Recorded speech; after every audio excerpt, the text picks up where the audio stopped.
Yeah, definitely. As a minimum, these guys have all toured internationally, playing many concerts overseas.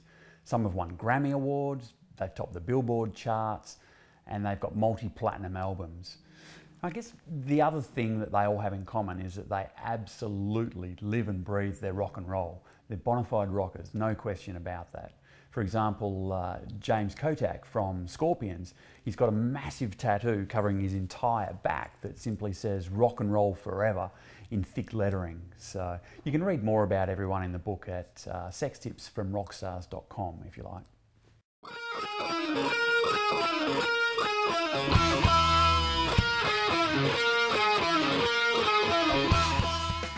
Well, rock star is a term that's used way too loosely these days. It's not really something you can specifically define because I think so much of it is really about attitude.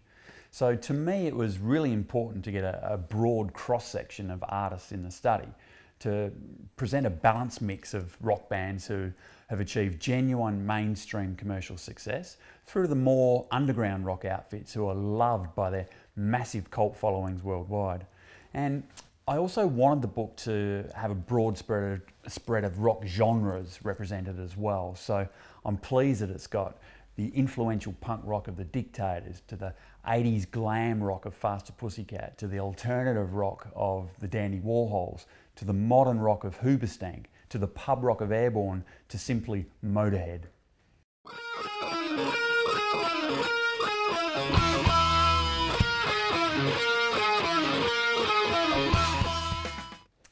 Well, again, I was hoping for a broad spectrum of sexual appetites, and that's really what I got.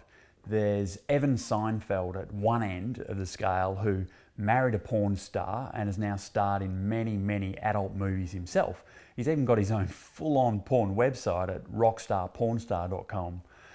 Then on the other hand, I had a couple of the rock stars almost apologise to me that their answers were probably tame in comparison to others, because off stage and in bed, they're actually just pretty regular guys.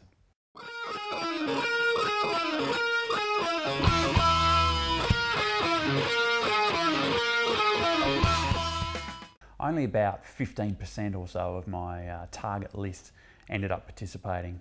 Some of them, or their management, would just continually ignore my polite requests. Some gracefully declined and wished me all the best with the book. Some were too busy with other projects to spend half an hour with me, while others did give me the runaround for months.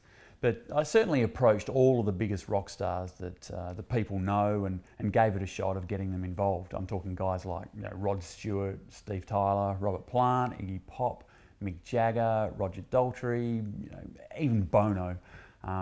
Actually, I really wanted Rob Halford from Judas Priest to participate as well to get a different perspective, but it just wasn't to be, unfortunately.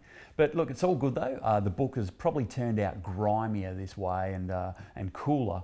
Rock and roll shouldn't be over-polished anyway.